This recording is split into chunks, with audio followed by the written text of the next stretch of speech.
What up, y'all? It's the homie Dame, and this is the homie Talks. And today I want to talk about y'all's questions. My inbox is kind of filled up since I haven't done one of these in a while, so I'm gonna go through a couple of the things y'all sent me. But before that, I want to talk a little bit about Kaguya-sama Love is War Season 3. So, long story short, Season 3 is really good. As I'm sure all of you know. As of the most recent episode that just came out, my girl Tsubame Senpai is finally making her big official debut. Obviously she's shown up a bit in the past seasons before, but now she's gonna be part of like the actual like story, you know what I mean, like part of the cast. But I just want to take a minute to appreciate how clever the show is, you know what I mean, how smart the Kaguya series is. Obviously it's a seinen series, so they can go a little bit further with their jokes than a shonen series, you know, use those types of humor that might go over a younger audience's heads, but even besides all that, Akasuka does so much to make every second of the show funny, you know what I mean? There's like no downtime between jokes. It's like boom, boom, boom. And even further than that, the anime adaptation does a lot to emphasize the humor. You know, A1 does a great job with the adaptation. But yeah, I just wanted to say a couple words about the show since people have been bugging me about my thoughts on this season. Like, damn, Damian, do you hate Kaguya? You haven't mentioned season 3 at all, but you talk about Spy Family all the time. Even though I have mentioned Kaguya in like the opening reviews and other videos, but yeah, I didn't really feel like doing a dedicated video for the season, but I might.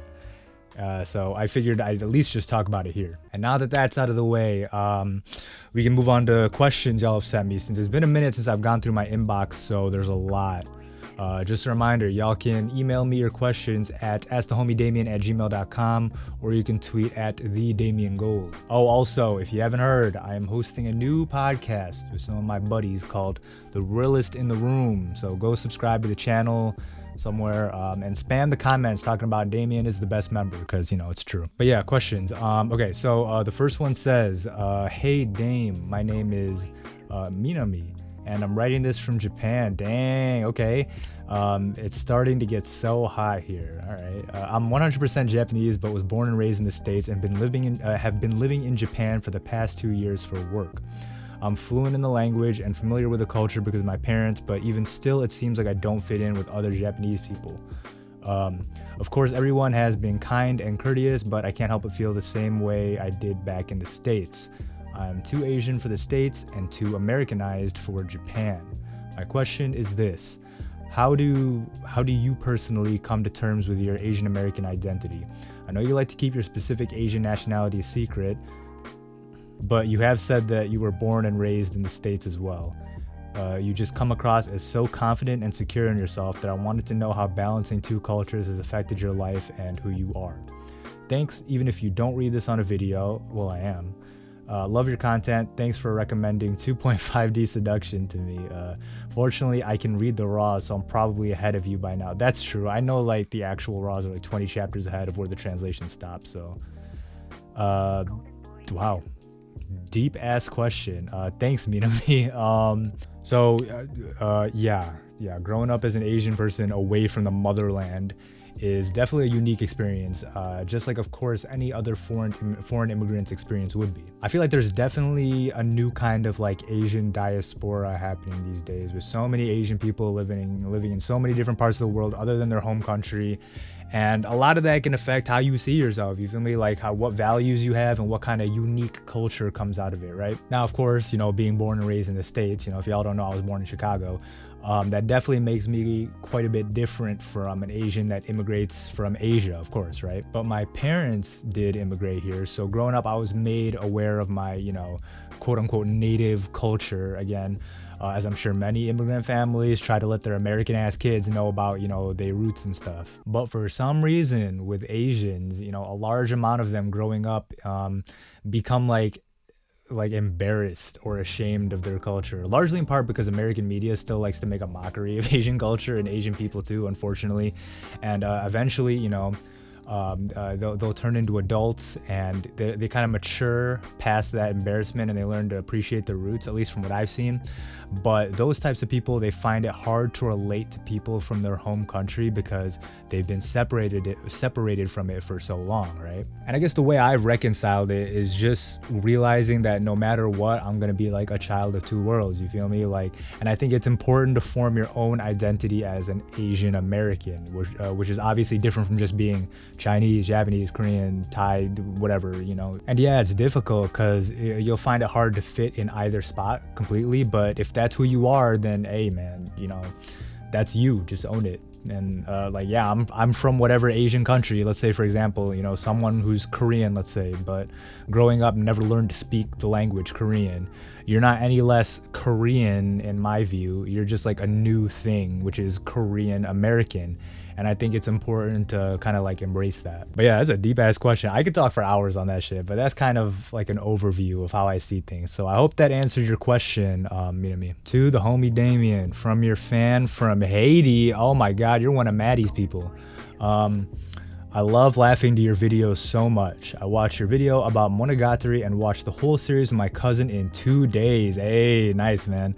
My question is, what is another show similar to Monogatari? I like the dialogue and characters and how everything feels like a puzzle to solve. Thanks, and keep making more videos. A show that's similar to Monogatari. That's fucking hard because Monogatari is such a unique series, as I'm sure you know. If you want like the whole guy helps a bunch of different girls with their problems dynamic, then you can watch Rascal Does Not Dream of Bunny Girl Senpai. And there's also a nice little romance there, a little early romance, just like there is in Monogatari, where the characters get together in like the first 3 episodes. If you want like the quick, snappy, witty dialogue, you can watch something like Kyoka. That also, you know, can maybe hit the mystery itch for you, like you said, since you said Monogatari felt like a puzzle. And if you want just more of Nisio Isin's like fire ass writing in general, you can watch Katanagatari, which is also based on a novel he wrote. Hey Damian, you can call me Tay. What's good, Tay? Thanks for having such objectively correct opinions on anime. Thank you. Facts. What is a hot take you used to have that you eventually changed to have the opposite view?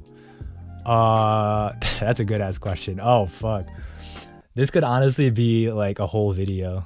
I guess off rip, I remember back in the day I used to think Trigun was really overrated. Yeah, I know. I used to say shit like that too once upon a time. I used to be super hipster about it since back then it was one of the few well-known animes that kind of made it in the States. So I'd be like, oh, these Trigun fans don't know about real anime.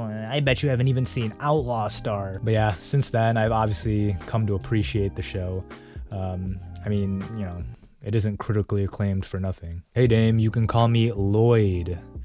Forger? Let me stop. I was watching your reaction to the Obi-Wan Kenobi trailer and laughed my ass off. In all seriousness though, what do you think about Star Wars and what's your favorite movie? I'm assuming Star Wars movie. I actually really dislike Star Wars, especially these days since it's so oversaturated and there's like a million movies and billions of TV shows and spin-offs and it's so convoluted, it's like, oh fuck, whatever. And even this is nothing compared to like the old expanded universe before they rebooted the whole shit with Disney. If y'all remember that fucking nightmare of, oh god. But yeah, I'm one of those boomer Star Wars purists that think Star Wars should have only ever been 2 movies and that's it. The original 1977 Star Wars movie and The Empire Strikes Back. You know, everything else is unnecessary shit that's like missing the point of the movies. But yeah, from all that, you can probably guess what my favorite Star Wars movie is. It's The Empire Strikes Back. Actually, it's probably one of my top 5 favorite movies of all time. You know, Irvin Kershner is a really genius director in my opinion. Okay, let's read one more.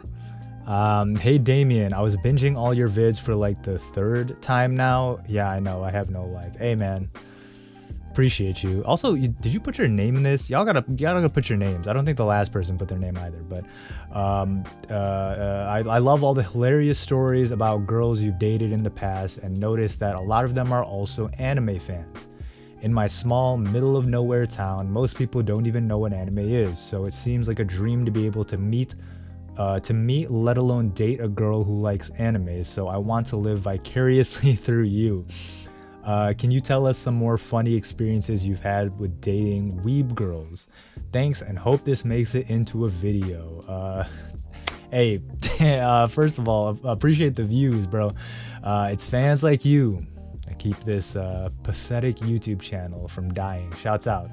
Yeah, I guess I mean, I have dated a lot of weeb girls, or just, you know, been with them, but that's not all the girls I've been with. I mean, yeah, a lot of them know about or have watched anime, but I guess where I come from, it's not that uncommon, especially since I've dated like mainly like Asian and black girls, and anime is pretty popular amongst those communities. So it's not like I actively search out girls who like anime. It's usually just a coincidence that I happen to just find out about after the fact. But yeah, funny story. I mean, oh fuck.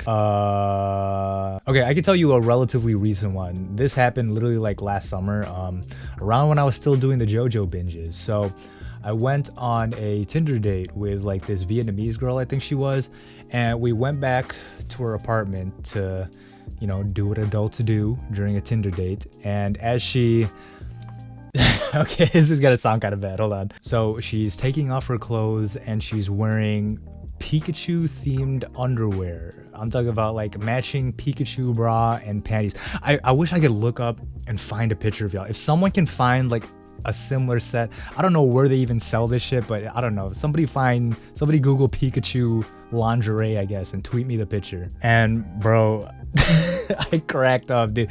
I don't know why, and I felt so bad because it's like, damn, she probably felt comfortable with me, like, yeah, he's gonna like this Pikachu foot, and I might have just broke her confidence. I don't know why I laughed too. It wasn't funny. Like, it was at most in like a normal situation you'd be like, oh, Pikachu bra and panties, that's kind of goofy, but whatever. But my ass just busted out laughing, and but I still hit them. Like, she was so fine too. I had to figure out how to salvage the situation. So like, I apologized, and she still let me hit, but I could tell that she felt like a way about it, and and that there was not gonna be no second date. Hey, if you watching this, I am so fucking sorry. I'm obviously not gonna say your name, but you know who you are. I guess another story I can tell. This one took place a long time ago, like 5+ years or so. I was dating this girl, and she was a big anime fan, but she had never seen Evangelion, which, as y'all know, is one of my favorite shows. Shout out to all of you that got my recent Evangelion video past 100K. So of course I had to put her on, and as we were watching it, bro, she was like consumed. Like, we literally sat there one night and watched close to the whole thing.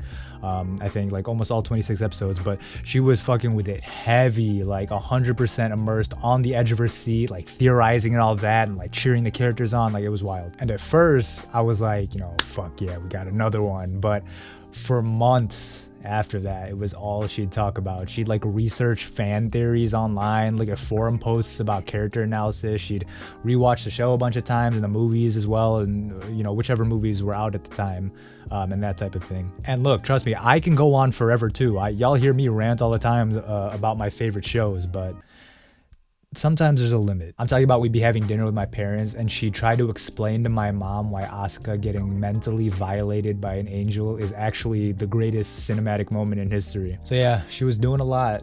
It was borderline too much, but at the same time, you know, can't knock a fellow Evangelion appreciator, so it wasn't the worst thing. Alright, that's all the questions for today. Obviously I can't read all of them, otherwise we'd be here for like 4 hours, but keep sending them in. You know, I end up reading them all anyway, and you know, I might, if I don't use it here, I could use it for like the podcast, Reels in the Room.